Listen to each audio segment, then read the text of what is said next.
What's up, Hotshotters? We are back at it again after the Miami trip. It's Monday morning. Friday, throughout the Miami trip, I was able to book a load going from Davie, Florida to somewhere in North Dakota. I'll tell you the exacts later. We are going to go ahead and pick it up and try to see if we can get another partial to go with it. I have one in mind. They just need to answer the phone. I've spoke via email and they said, yeah, that'll work. So we shall see.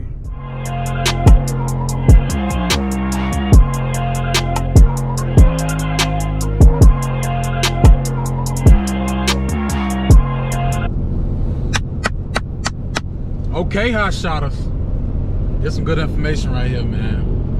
So I picked up the first load. You all saw that.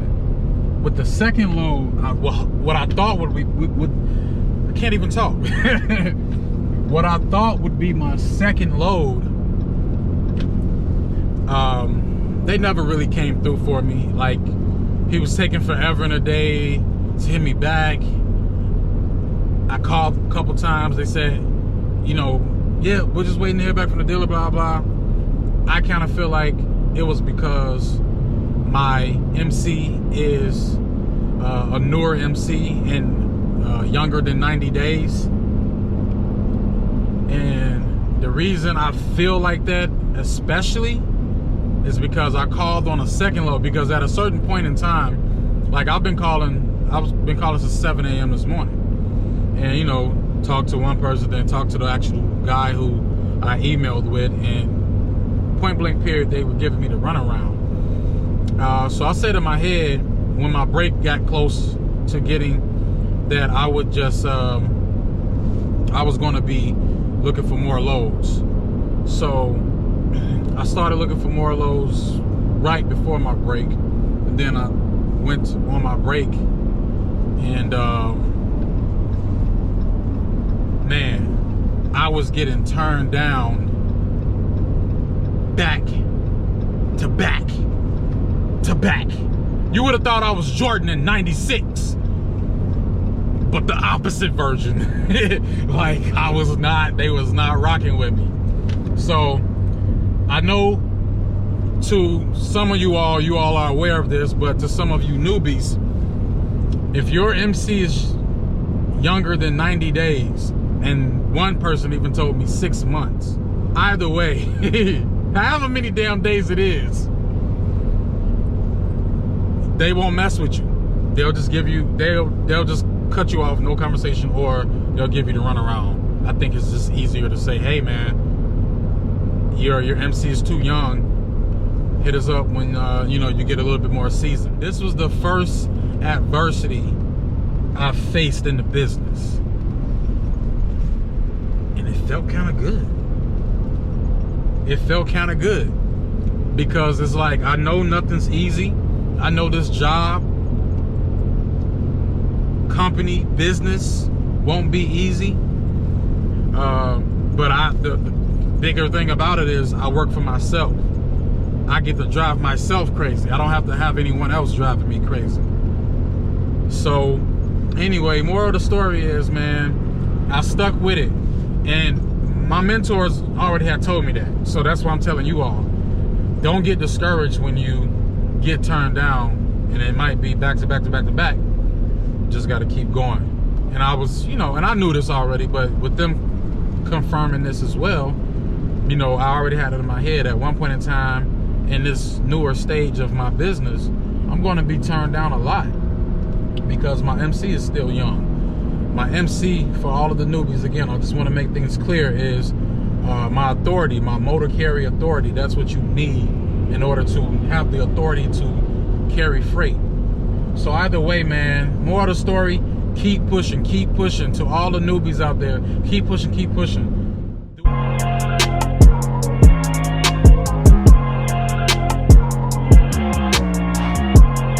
What's up, Hotshotters? We are pulled over at a nearby Target because the traffic on the expressway is absolutely completely jammed. Has a traffic jam or whatever. So instead of sitting in traffic, I mean, it's standstill. So instead of sitting in traffic, wasting my hours of service, I said I would just go ahead and take my break. I had like 2 hours left before I took my break. So I'll take my break, probably make it about 45 minutes, maybe an hour, because I'll basically just drive all the way through after that. But yeah, that's one of the things that you have to contemplate and think about. And luckily I was right by an exit, so it's not always probably going to happen like that or that easily, but you got to take advantage of what you can take advantage of. So, you know, I hear a lot of people say, just in life in general, control the controllables. Everything else you got to let do what it do.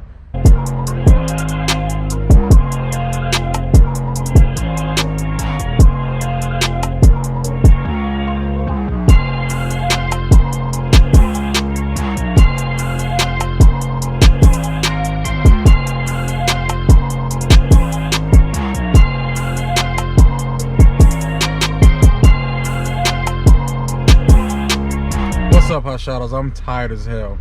I think I got tired today. We've made all the drops. We're done for the day. I think I got tired because on the way to the second drop, I was looking for loads. Yes, I know I shouldn't be looking for loads while I'm driving. How am I gonna eat? I do everything.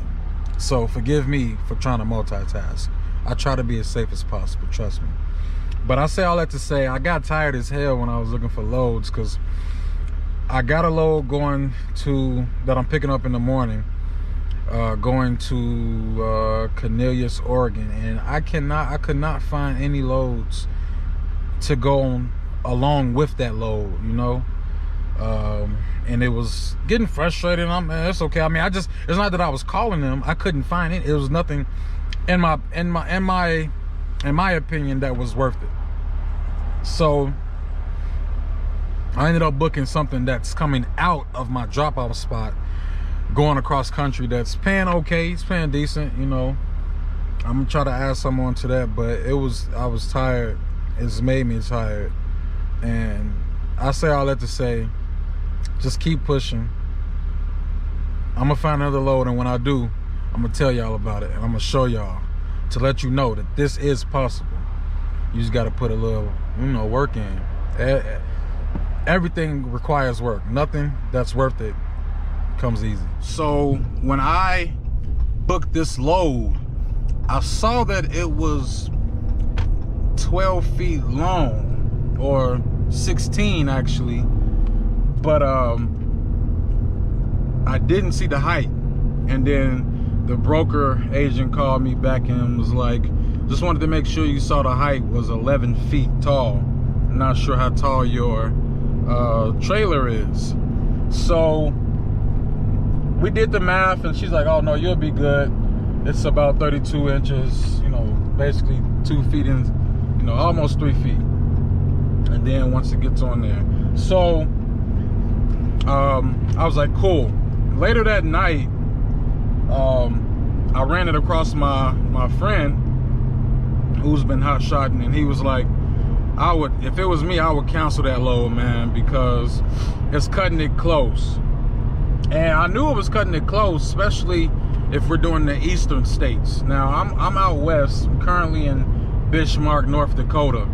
So apparently, their bridge height and over height is like 14 feet. So I was like, you know, let me just listen to, you know, somebody who's been in the game longer than me. And when I canceled it, I mean, it's not good to cancel, but I explained to them I wasn't canceling because I didn't want to take the load. I'm genuinely afraid for your freight, your property that you and I are going to be responsible for.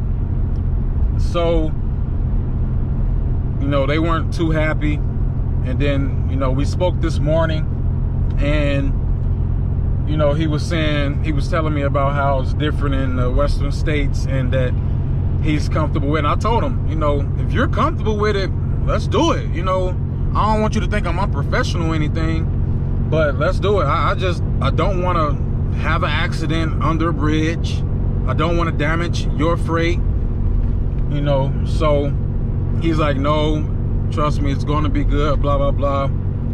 So I was like, cool, man, I'll still pick it up, because really, when I canceled it, it blew my whole plans up. Like, I was done, you know. It really just blew everything up.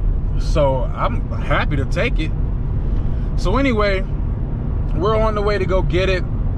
I actually am a little bit more comfortable because on the Truckers app that I use, I'm able to put my height, and I believe it takes that into account when it's giving me my path. So we shall see, and hopefully everything goes well, man.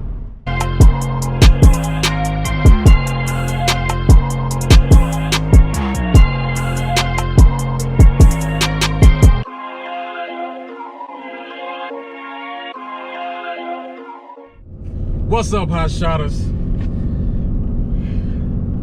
I'm smiling, but I'm stressed the hell out. Damn! All right, man. Let me explain what's going on. So, as y'all could see, when we loaded up, y'all already know, you know, that basically there was a lot of contemplating on the height of this load. So, a few things. When we were loading up, as you can tell or see, they wanted me to put 4x4 blocks under the load, which of course made it even more taller. So when we did that, and I wasn't even thinking, I'm just like, I'm a newbie. I didn't know how he could load it without the blocks, you know? And he even mentioned, you know, it'd be hell of a hard, but I could do it. And I'm like, it shouldn't be too much. I mean, I guess. So whatever. Anyway, we put the 4x4 blocks under there, and that made it, of course, taller. And we basically measured the height at 13 feet 9 inches, which technically puts me 3 inches over. And I'm not gonna lie, I was just gonna risk it. Like, what the hell with it? Like, damn. You know? So when I was chaining it down, it required all of my chains. I only have 4 chains and 4 binders. Note to self that I'm gonna get more. So as I was pulling out, I'm like, ugh, it's leaning a little bit. It's not centered, I don't think. And I'm looking, I'm like, damn it, it's not centered. Should have noticed that already. So I'm like, okay, I gotta turn the fuck around, because my center of gravity, man, it's already a tall load. I'm thinking about my life at this point. This thing turns over, tragic, man. So I'm like, forget it. And like, even with that big truck, like, I still feel the wind a little bit, but that's natural. It's windy out here in North Dakota. But either way, I'm like, you know what? I'm turning around. Before I had even left, I was getting a call from a number that I wasn't too familiar with, and it didn't seem like any other numbers that I've been dealing with, you know, for these loads. So I ignored it. I was in the middle of, you know, chaining and booking, which I should have answered in the first place. It probably would have saved me some time. So the situation is, when I left, I'm like, damn it, I gotta get new chains, because I'm picking up a second load that's gonna require chains. And I'm like, fuck. And I was supposed to pick up at the end of today by 4. So I'm like, damn, I'm costing myself money. You gotta spend money to make money, but at a certain point, you gotta be smart about it.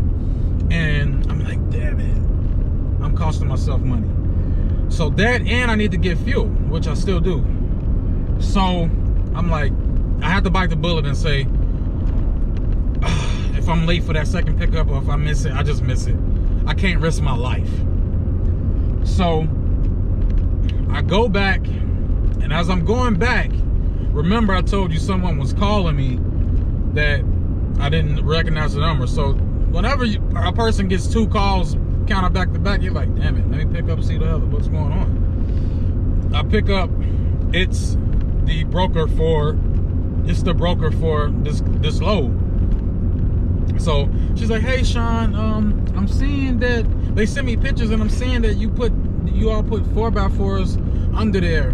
They didn't include that in their height, and you know that's going to put you over legal limit, which I already known. I'm like, man, maybe I can get some permits or something. I'm a newbie, so I really don't even know how to do all that right now. I mean, I would have figured it out, but whatever. She's like, and I'm like, yeah, she's like, they should take those out. And I'm like, yeah, I'm actually on the way back right now because it's not centered as I would like it. And I'm not feeling comfortable with it. And she's like, yeah, and have them take those out. And I'm like, yeah, that'll probably make it even better anyway. Because the center block's probably like 3 inches thick, whatever. So I'm like, all right, cool. So I get back. We take the 4x4s out. It was a blessing in disguise, because when I did that, it also allowed me to only have to use 2 of my chains. So that now I don't have to make that extra stop to get additional chains. That helped. Then we centered it, and it ended up working out. Thank God, man. The troubles and the anxiety and the fears of entrepreneurship and being in the trucking industry, especially I feel like the hotshot industry, because you're working with limits, believe it or not. It's a lot, man. And even though I'm like happy, the anxiety in me is still like, so it's like, you know, everything worked out. We should be all good as long as I stop and get some damn gas and don't run out of gas. But man, come along on this ride with me, y'all. It's a hell of a damn ride.